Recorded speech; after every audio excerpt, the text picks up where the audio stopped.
Welcome!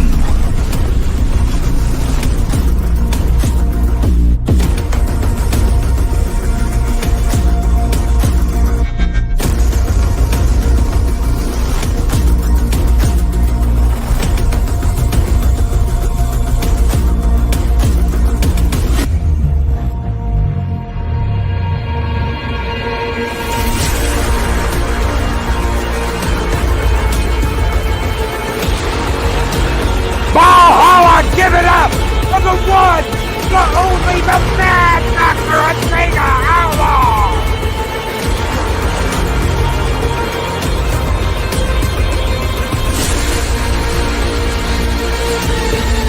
Light the fires with slow Loki!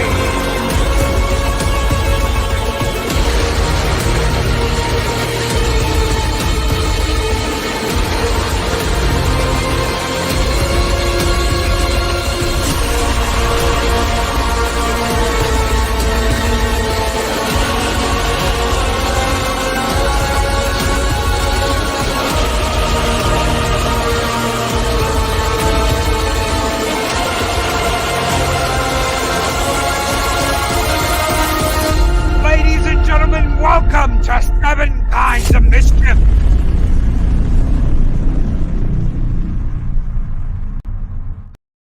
Yeah, Kronos, it's a thing. It is a thing. Come in. Welcome. Hello, everyone. Welcome to 7 Kinds of Mischief. Yes. The one time of the week when I make a little bit of extra time. I can put it with you people, so don't drive me nuts. Don't drive. I must work on my steampunk engine. Oh my god!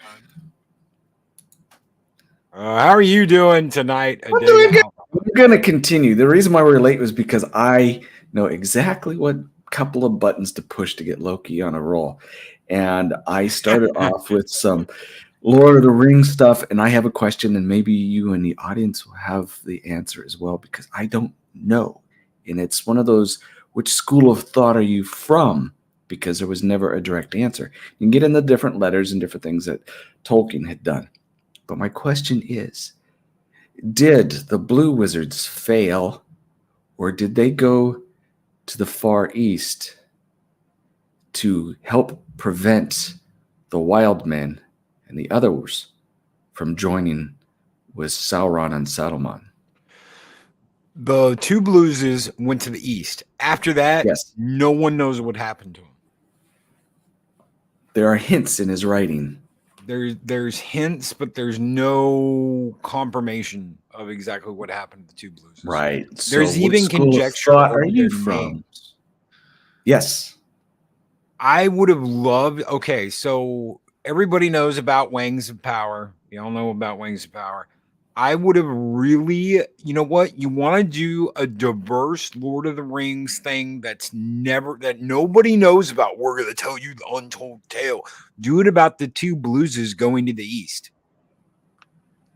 Right. Going into the east, all the two blue wizards, and find out what happened. There's a story that no one has, that no one's ever been told.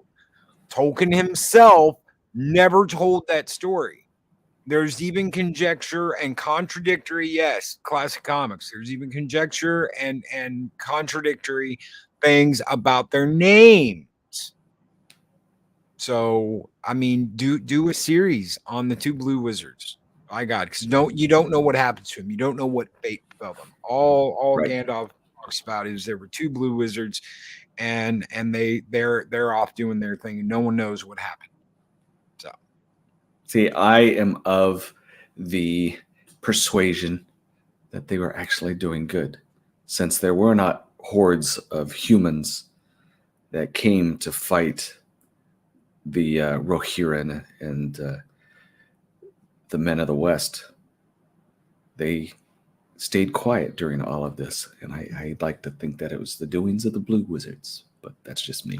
I mean, imagine. Okay, so we know about the elephants. We know about the army that came from the east that joined with yes, Sauron. Imagine finding out that it was like 10 times the size that got sent, and the only reason why all of those troops, all of those elephants, all that firepower didn't make it to Mordor is because of those 2 blue wizards. Imagine that, and getting that story. I would have loved that. I would have loved to get that story. You're not stepping on anyone's toes. You're not ruining characters that have been established. You've got an entire plan with 2 wizards that you know nothing about. So, yeah. See, I told you, folks, I know how to get Loki distracted. He did. So we started with questions about Gandalf and whether or not he knew exactly what he was and what Morgoth was and what Sauron was. So, and Gandalf had no idea that, of what exactly he was. He knew he was a starry, but he didn't know he was a man. So he didn't know he was part God. Yep. Hence the whole resurrection. Directly called by Iluvatar. So the resurrection and the rebirth and mimicking Christian Judaism with Jesus. So right. So anyway, I'm glad I was able to get that out of you and hear your impressions upon that. Classic comment said, they went east and smoked a lot of opium. They taught Radagast everything he knows about doing mushrooms. Radagast and Gandalf smoking pipeweed. God help. Because Radagast came much later after the Blues. He came with Saruman. So, all right, let's rock. CC Karaoke throwing out mushrooms. What's up, Brandon? Looney Tunes Fan 2000, DJ Ronnie G, Jesters, Darth Arlena, Chris Persia, the Wrench of Wrenches is here. Good evening, Kronos. Kronos is here. What's a Kronos? I don't know. We'll have to get Adega to do a deep dive on what exactly is a Kronos one day. Cygadorf 9 and says, and the new owner is rubbing up against the extra charges for the well. I think he wants me to pay an extra $1,500. No. Tolkien himself said, oh, yeah. So, DJ Ronnie G, what's up? Classic Comics, Psychodorp 9. What is a Loki? Kronos asks. Well, we'll answer that when we get to the mythology. Leia Rose is here. Good evening, Leia. Pat S. What is up, Pat S? I hope you guys are doing well, but everybody's doing well and having a great end of their Thursday. I got kind of blue-balled today because I thought that Dead Space was coming out at 10 a.m. this morning, but I was out. So I didn't get back. I left right after the live stream. I didn't get back until close to 3 o'clock. And I sat down and I was like, oh, shit. It doesn't come out until tomorrow. Dead Space. I'm completely lost. I know nothing about Dead Space. Oh, it's a horror game.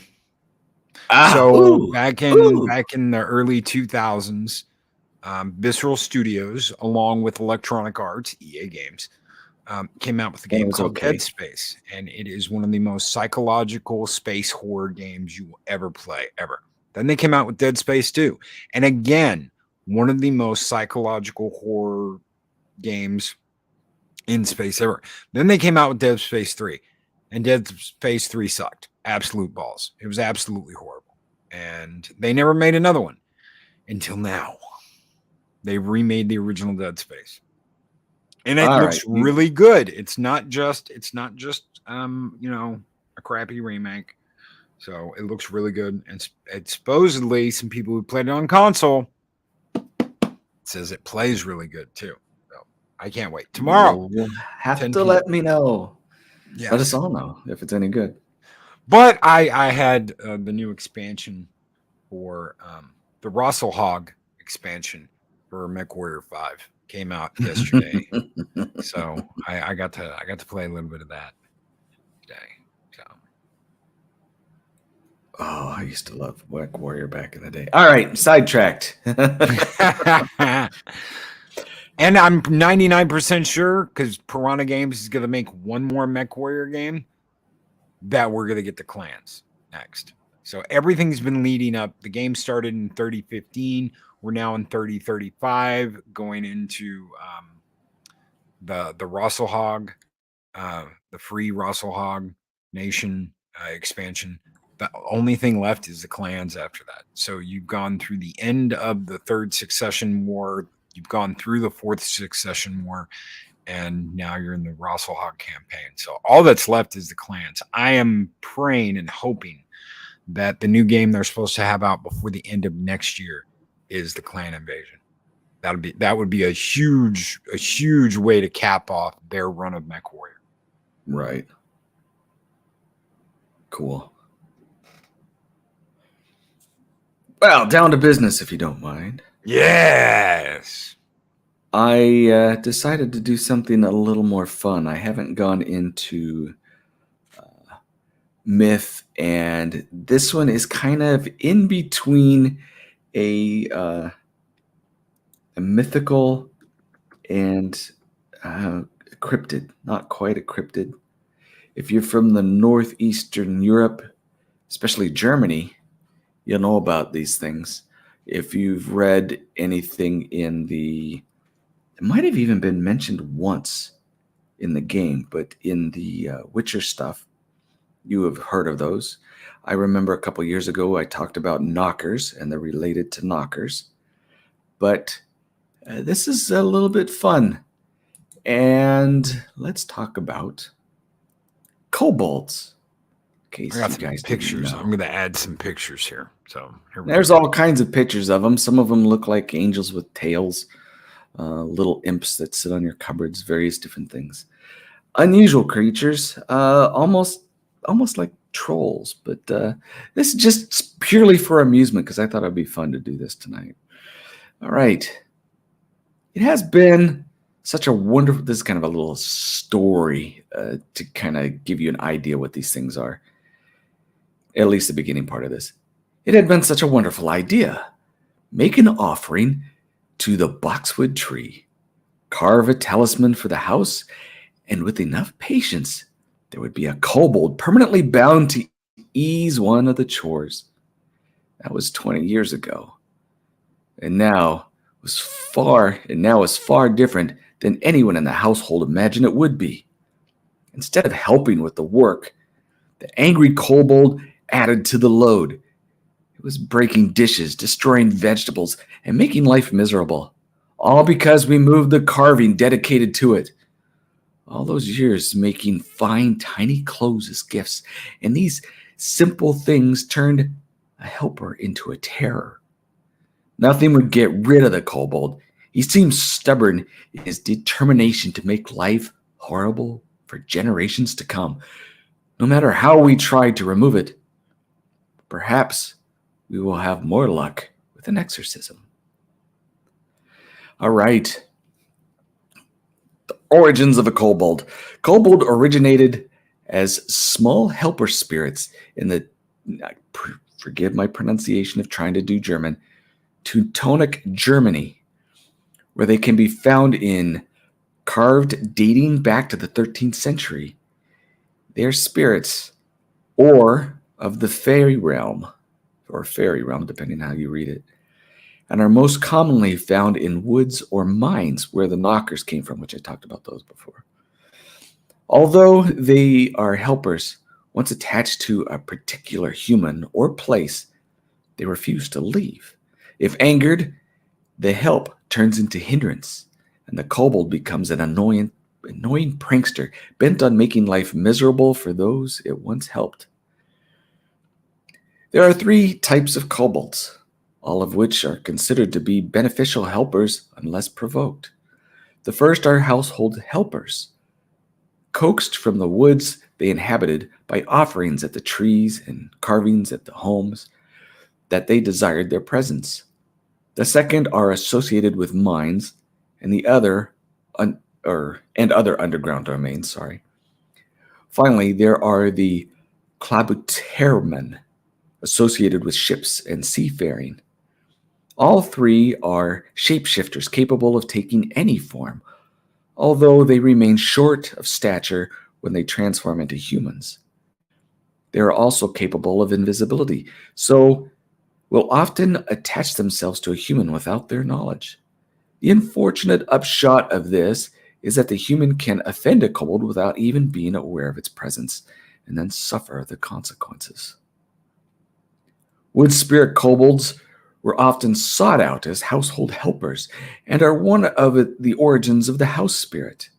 They can be coaxed from their trees with offerings of honey or water, although the kobold may take an instant liking to the practitioner.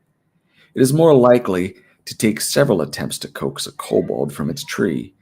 In order to facilitate the transaction, a portion of the tree can be taken while, sorry, we have a puppy that's being chastened for doing something bad in the background. It's not getting hurt, just getting yelled at. While being careful not to upset the residing kobold. And okay, let's start that one again since I interrupted. In order to facilitate the transaction, a portion of the tree can be taken while being careful not to upset the residing kobold and removed to the house where the petitioner wants the kobold to live. The petitioner will know that the offerings have been answered when branches fall from the tree. The kobold will then follow them home and live in the house forever, assisting in any way they can.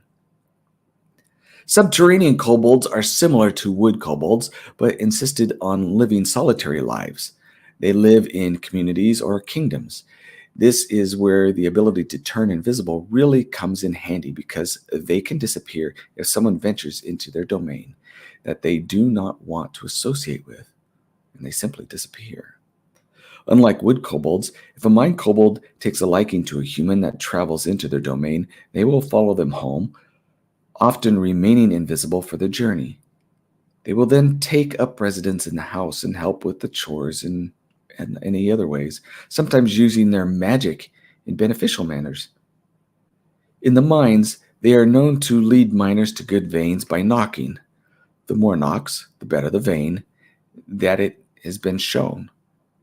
Now, with the knockers that are in England, if you remember me talking about it, they used to throw food into the mine to try and please them. So it's a little different than the German one. The mine knockers can vary from being beneficial to being harmful. They are blamed for causing mining accidents, replacing good ore with worthlessness or poisonous ore, and causing all manner of trouble for miners that they see as invaders and thieves. Claviturmen, those are the ones that in the ship, reside on ships, helping to maintain the ship. This is especially helpful in times of stress, as they will hammer at leaks until the crew can fix them properly. Blah blah blah. I'm sorry. They are also known to arrange cargo in the most efficient manner and to generally help the crew when sailing. These kobolds are more likely related to the wood-dwelling kobolds, as they are believed to have arrived from the wood that was used to construct the ship. If the three type, there's misspellings in this too. It says if, but it's of the three types. There are ones best left unseen because to see one is an omen of impending death, either for the crew that sees the kobold or for the entire ship sinking.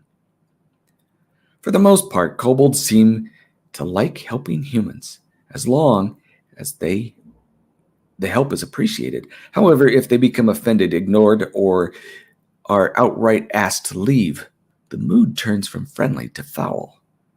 Kobolds should receive regular offerings to show that their help is appreciated. When they do not, they become angry. Asking a kobold to leave creates similar offenses because it also indicates that their help is not appreciated. When a kobold is angry or offended, all the help that were provided is reversed. An example would be that if they used to turn milk into butter during the night, now they would cause the milk to sour for no reason. They might pull thatches from the roof at night, causing a need for repairs. On ships, they might tangle the ropes or sails, or distract the crew with laughter and jeers. In mines, the beneficial kobolds will take on the traits of the evil kobolds described above, although not as vicious or deadly. Even an angry kobold is not considered to be dangerous. They will cause all manner of mischief, but will not generally cause outright harm to humans. Kobolds remain important in German folklore as house spirits, guardians of the homes they habitat. They can be mostly easily coaxed to homes on Midsummer's Eve, and unlike most other house spirits, they appreciate gifts. Clothing is their favorite, and is certain to keep a kobold from feeling neglected or unappreciated. So, partly I bring that up is because you could see this one here, clothing gifts. You could see how it was tied into um, J.K. Rowling with her house elves giving gifts of clothing, makes them happy and free. Various different things. These little guys have been responsible for a lot of things. Doppelgangers, like I said, the English knockers. But just a little fun history lesson. So if you find that your milk is turned to butter overnight, you better make some little teeny weeny clothes to keep that thing happy. Chris Persia said, "Cuz Mischief, you should get along very well with her very own Master Mischief Maker." Thank you. Thank you, Chris. I don't think I'll be turning milk into butter or making the milk go bad. I like milk too much. Well, as you know, to make butter out of milk, it has to be the whole fat milk. Oh, yeah. But something different. I thought it would be fun. At Thank least it was for you. me. Heck yeah. No, interesting. Interesting. I never heard of them called knockers before. Yeah, the English knockers. Those are little freaky dudes. When the miners in England, maybe I did it somewhere else. Um, Miners in England, um, medieval times. I even heard tell that there's a few that still think of these things. But if they Don't would feed them hear after strange, midnight. if they'd hear strange noises or things weren't quite going right, they made sure to throw a sandwich or something into the dark ends of whatever mine they were at. And the knocking would stop and things would progress better. So, just odd. That old Germanic story has influenced a lot of different cultures. And I'd have to do more investigation, but it may have arrived or been derived from a kind of an offshoot of the trolls from the Scandinavian countries. Who knows?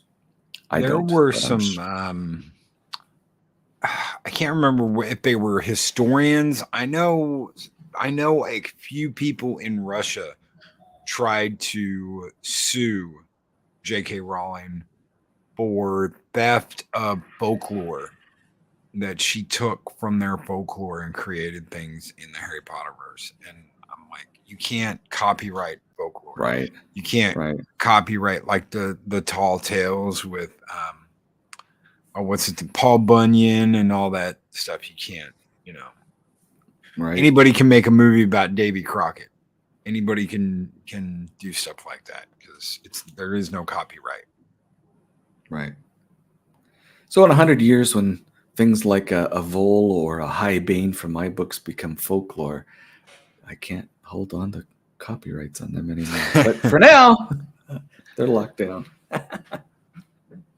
Well, thank you, Adega. Thank you, brother. Yeah, I hope Tonight you enjoyed that. we are into story 6 of Grimm's complete fairy tales.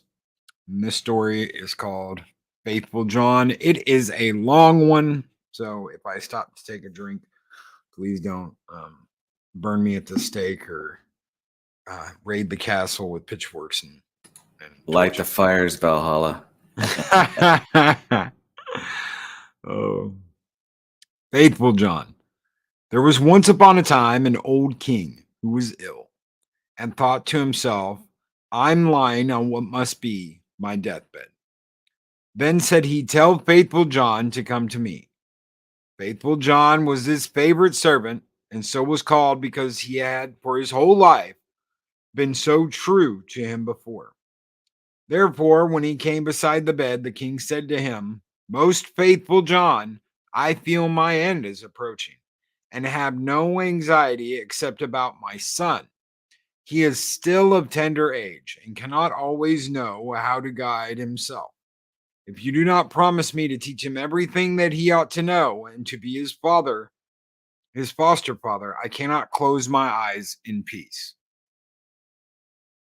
Then answered faithful John, I will not forsaken him, and will serve him with fidelity, even if it should cost me my life. At this, the old king said, Now I die in comfort and peace. Then he added, After my death, you shall show him the whole castle, all the chambers, halls, vaults, and all the treasures which lie therein. But the last chamber in the long gallery, in which is the picture of the princess of the golden dwelling, you shall not show. If he sees that picture, he will fall violently in love with her and will drop down in a swoon and go through great danger for her sake. Therefore, you must preserve him from that. And when faithful John had once more given his promise to the old king, the king said no more, but had laid his head on his pillow and died. When the old king had been carried to his grave, faithful John told the young king all that he had promised his father on his deathbed and said, This I will assuredly perform and will be faithful to you as I have been faithful to him, even if it should cost me my life. When the morning was over, faithful John said to him, It is now time that you should see your inheritance. I will show you your father's palace. Then he took him about everywhere, up and down, and let him see all the riches and the magnificent apartments. Only there was one room which he did not open, that in which hung the dangerous picture. The picture was, however, so placed that when the door was opened, you looked straight on it, and it was so admirably painted that it seemed to breathe and live, and there was nothing more charming or beautiful in the entire world. The young king, however, plainly remarked that faithful John always walked past this one door and said, Why do you never open this one for me? There's something within it, he replied, which would terrify you. But the king answered, I have seen all the palace, and I will know what is in this room. And he went and tried to break open the door by force. Then faithful John held him back and said, I promised your father before his death that you should not see that which is in this chamber. It might bring the greatest misfortune on you and on me. Ah, no, replied the young king. If I do not go in, it will be my certain destruction. I should have no rest, day or night, until I have seen it with my own eyes. I shall not leave the palace now until you have unlocked this door. Then faithful John saw that there was no helping it now, and with a heavy heart and many sighs, set out the key from the great bunch. When he had opened the door, he went in first, and thought by standing before him he could hide the portrait, so that the king should not see it in front of him. But to what avail? The king stood on tiptoe and saw it over his shoulder. When he saw the portrait of the maiden, which was so magnificent and shone with gold and precious stones, he fell fainting on the ground. Oh my! Faithful misfortune has befallen us all. Lord God, what will be the end of it? Then he strengthened him with wine until he came to himself again. The first words the king said were, Ah, the beautiful portrait. Who is it? That is the princess of the golden dwelling, answered faithful John. And the king continued, My love for her is so great that if all the leaves on all the trees were tongues, they could not declare it. I will give my life to win her. You are my most faithful John. You must help me. The faithful servant considered within himself for a long time how to set about the matter, for it was difficult even to obtain sight of the king's daughter. At length he thought of a way and said to the king, Everything which she is about her is of gold: tables, chairs, dishes, glasses, bowls, household furniture. Among your treasures are 5 tons of gold. Let one of the goldsmiths of the kingdom work these up into all manner of vessels and utensils, into all kinds of birds, wild beasts, strange animals, such as may please her. And we will go there with them and try our luck. The king ordered all the goldsmiths to be brought to him, and they had to work night and day until at last the most splendid things were prepared. When everything was stowed on board a ship, faithful John put on the clothing of a merchant, and the king was forced to do the same in order to make himself quite unrecognizable. Then they sailed across the sea and sailed on till they came to a town where the princess of the golden dwelling resided. Faithful John, bade the king, stay behind on the ship and wait for him. Perhaps I shall bring the princess with me. Therefore, see that everything is in order. Have the golden vessel set out and the whole ship decorated. Then he gathered together in his apron all kinds of gold things, went on shore, and walked straight to the royal palace. When he entered the courtyard of the palace, a beautiful girl was standing there by the well with 2 golden buckets in her hand, drawing water with them. And when she was just turning around to carry away the sparkling water, she saw the stranger and asked who he was. So he answered, I am a merchant, and opened his apron and let her look. He flashed her. Yes. Gonna stick his dick in crazy. Sorry. Then she cried, oh, what beautiful gold things! It's gold! And put her pails down and looked at the golden wares one after the other. Then said the girl, the princess must see these things. She has such great pleasure in golden things that she will buy all you have. She took him by the hand and led him upstairs, for she was the waiting maid. When the king's daughter saw the wares, she was quite delighted and said, they are so beautifully worked that I will buy them all. But faithful John said, I am only the servant of a rich merchant. The things I have here are not to be compared with those my master has in his ship. They are the most beautiful and valuable things that have ever been made in gold. She wanted to have everything brought to her right then and there. But he said, there are so many of them that it would take a great many days to do that, and so many rooms would be required to exhibit them, that your house is not big enough. Then her curiosity and longing were still more excited, until at last she said, take me to the ship. I will go there myself and behold the treasures of your master. An unfortunate smelting accident. Yes, day Bob. On this faithful John was quite delighted and led her to the ship, and when the king saw her, he perceived that her beauty was even greater than the picture had represented it to be, and thought no other than his heart would burst. Then she got into the ship, and the king led her within. Faithful John, however, remained behind with the pilot and ordered the ship to be pushed off, saying, set all sails till it fly like a bird in the air. Inside, however, the king showed her the golden vessels, every one of them, and the wild beasts and strange animals. Many hours went by while she was seeing everything, and in her delight, she did not observe that the ship was sailing away. After she had looked at the last piece, she thanked the merchant and wanted to go home. When she came to the side,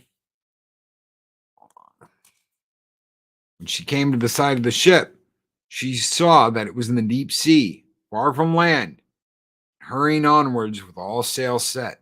Ah! Cried she in alarm. I am betrayed. I am carried away and am fallen into the power of a merchant. I would rather die. The king, however, seized her hand and said, I am not a merchant. I am a king, and of no worse origin than you are. If I have carried you away with subtlety, that has come to pass because of my exceedingly great love for you. The first time that I looked on your portrait, I fell fainting to the ground. When the princess of the golden dwelling heard that, she was comforted, and her heart was inclined unto him. so that she willingly consented to be his wife. It so happened, however, while they were sailing onwards over the deep sea, that faithful John, who was sitting on the forepart of the vessel making music, saw 3 ravens in the air, which came flying towards them. At this, he stopped playing and listened to what they were saying to each other. For that, he well understood. One cried, "Oh, there he is, carrying home the princess of the golden dwelling." "Yes," replied the second. "But he has not got her yet," said the third. "But he has got her. She is sitting beside him in the ship." Then the first began again and cried, "What good will that do him? When they reach land, a chestnut horse will leap forward to meet him, and the prince will want to mount it. But if he does, it will run away with him and rise up in the air, and he will never see his maiden again." Said the second, "But there is no escape." "Oh, yes, if anyone else gets on it swiftly and takes out the pistol which must be in its holster and shoots the horse dead with it, the young king is saved. But who knows that? Whoever does know it and tells it to him will be turned to stone from the toe to the knee." Then said the second, "I know more than that. Even if the horse is killed, the young king will still not keep his bride. When they go into the castle together, a wrought bridal garment will be laid there in a dish, and looking as if it were woven of gold and silver. It is, however, nothing but sulfur and pitch, and if he puts it on, it will burn him to the very bone." Said the third, "Is there no escape at all?" "Oh, yes. If anyone with gloves on seizes the garment and throws it into the fire, the young king will be saved. But what's the good in that? Whoever knows it and tells it to him, half his body will become stone from his knees to his heart." Then said the third, "I still know more. Even if the bridal garment be burnt, the young king will still not have his bride. After the wedding, when the dancing begins and the young queen is dancing, she will suddenly turn pale and fall down as if dead. And if someone does not lift her up and suck 3 drops of blood from her right breast and spit them out again, she will die. But if anyone who knows that were to declare it, he would become stone from the crown of his head to the sole of his foot." When the ravens had spoken of this together, they flew onwards. Faithful John had well understood everything. But from that time forth, he became quiet and sad. For if he concealed what he had heard, his master would suffer. And if he revealed it to him, he himself must sacrifice his life. At length, however, he said to himself, "I will save my master, even if it brings destruction on myself." When therefore they came to shore, all happened as had been foretold by the ravens, and a magnificent chestnut horse sprang forward. "Good," said the king, "he shall carry me to my palace," and was about to mount it, when faithful John got before him, jumped quickly on it, drew the pistol out of the holster, and shot the horse. Remind me to tell you after this about the woman and the guy that got married and what happened to the horse. All right. Then the other attendants of the king, who after all were not very fond of faithful John, cried, "How shameful to kill the beautiful animal that was to have carried the king to his palace." But the king said, "Hold your peace and leave him alone. He is my most faithful John. Who knows what good may come of his actions?" They went into the palace, and in the hall there stood a dish, and inside lay the bridal garment, looking no otherwise than as if it were made of gold and bridal garment, or gold and silver. The young king went towards it and was about to take hold of it. Faithful John pushed him away, seized it with his gloves on, carried it quickly to the fire, and burned it. The other attendants again began to murmur and said, "Behold, now he is even burning the king's bridal garment." But the young king said, "Who knows what good he may have done? Leave him alone. He is my most faithful John." And now the wedding was solemnized, the dance began, and the bride also took part in it. Then faithful John was watchful and looked into her face. And suddenly she turned pale and fell to the ground as if she were dead. At this, he ran hastily to her, lifted her up, and bore her into a chamber. Then he laid her down and knelt and sucked the 3 drops of blood from her right breast and spat them out. Immediately she breathed again and recovered herself. But the young king had seen this, and being ignorant why Faithful John had done it, was angry and cried, "Throw him into a dungeon."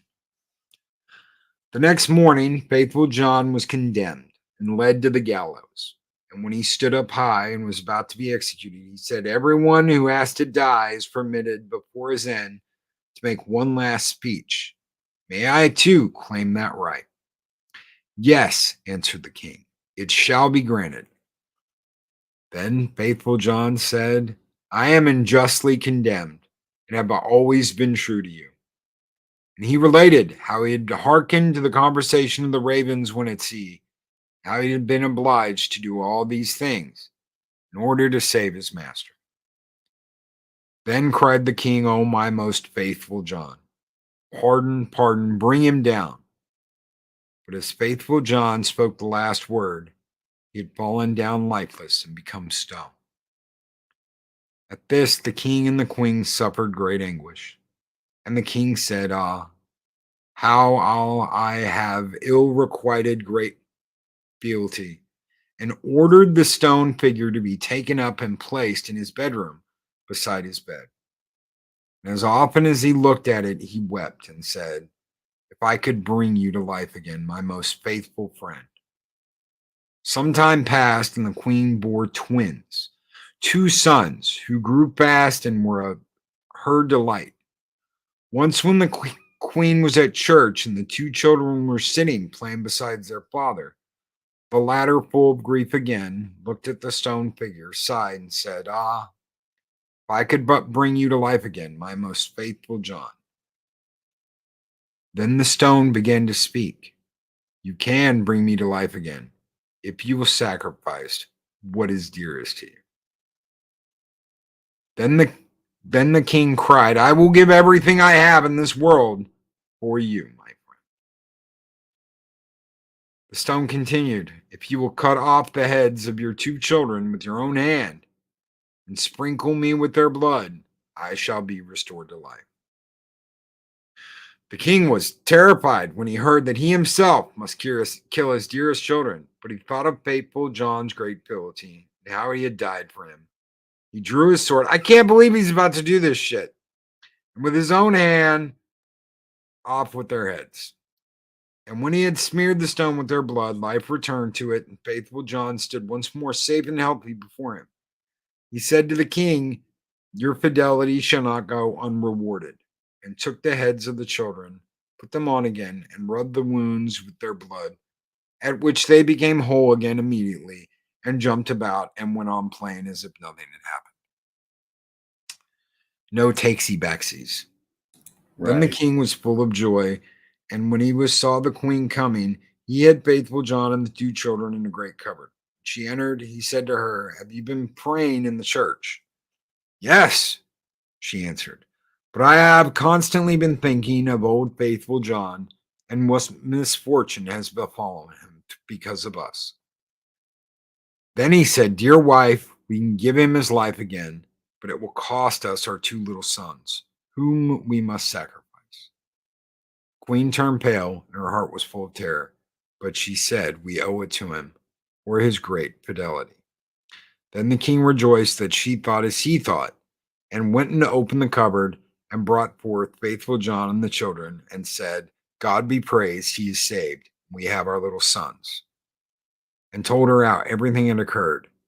Then they dwelt together in such happiness until their deaths.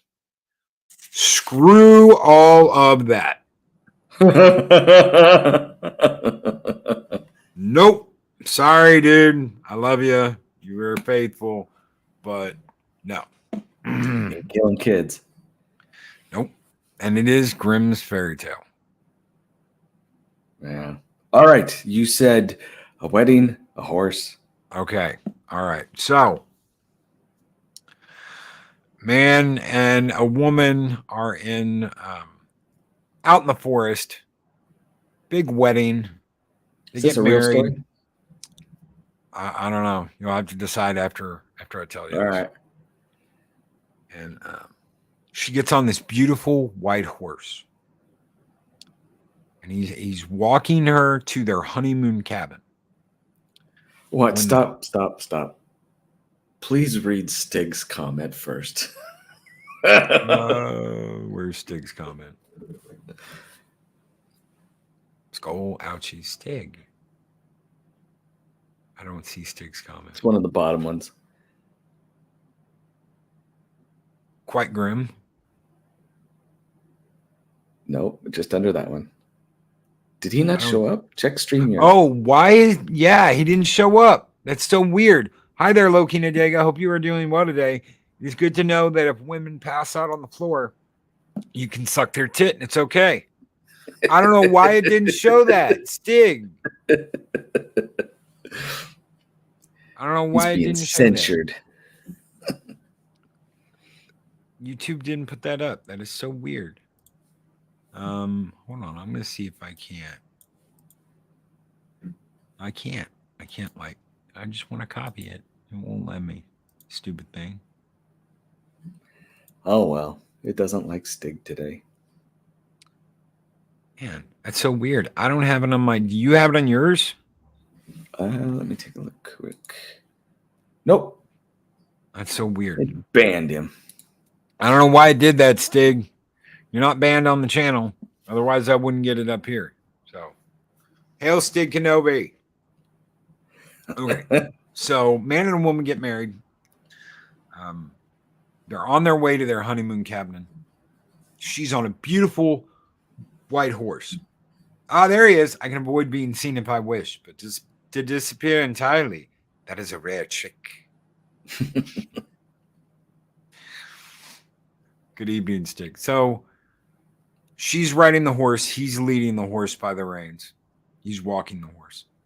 And the horse starts kicking a little bit. Starts kicking a little bit here and there. And the woman gets down off the horse and slaps the horse in the face and says, "That's one." Gets back up on the horse. They walk about another half mile, and the horse starts kicking again and rearing. She gets off the horse. She slaps the horse in the face, and she said, "That's two." Gets back up on the horse. They're almost to the cabin when the horse rears and starts kicking again. She gets off the horse. She grabs her husband's pistol and she shoots the fucking horse. And her husband says, "Damn, baby, why'd you do that?" And she slaps him in the face and says, "That's one."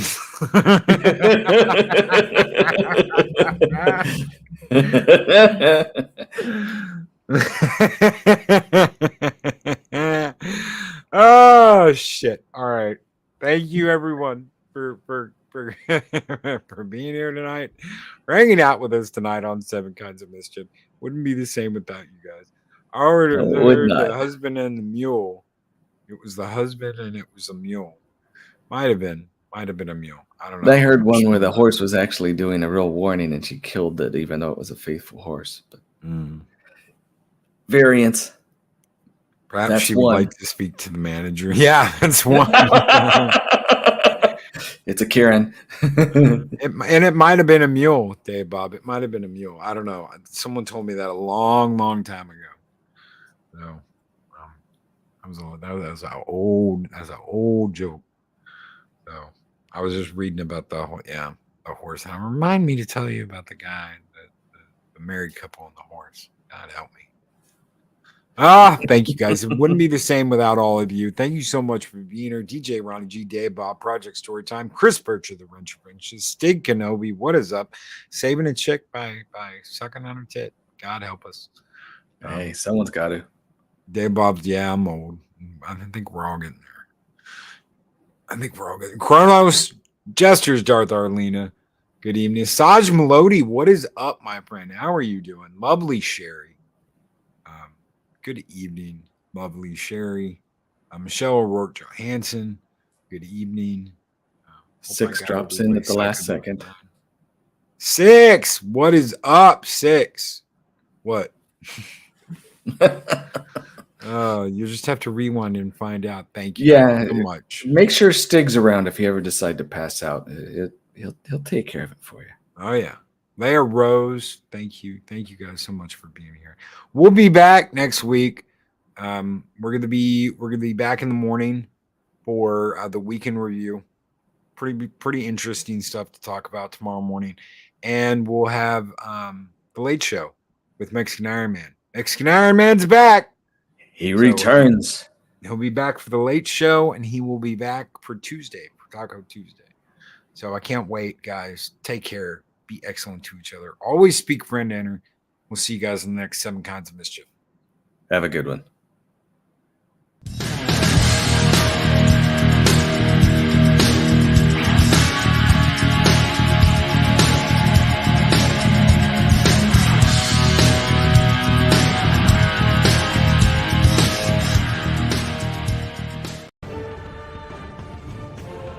These videos are tremendous. Like, comment, and subscribe, and hammer that notification bell.